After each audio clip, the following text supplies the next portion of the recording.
Hello, good morning mga kabulasoy. So, nandito na naman ang aking mga alaga. Si Tamtam at saka Mika nangungulit na naman.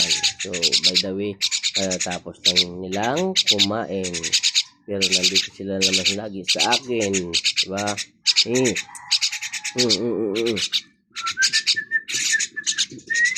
Pag umaga, ginaganyan ko yan sila.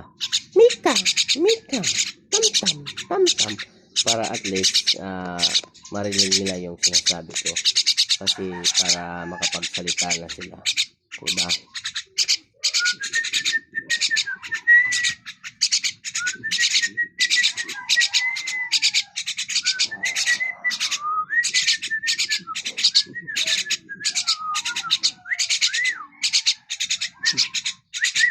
Tamtam, Mika! Tamtam! Mika! Aray ko, Mika! Ay, Tamtam, ba't naman? Mangulit kayo, ha? Nangulit na naman, nangulit. Mga busog na kayo, Mga busog na kayo. Oy, mata ko yan. Wala sa palengke yan. Oy.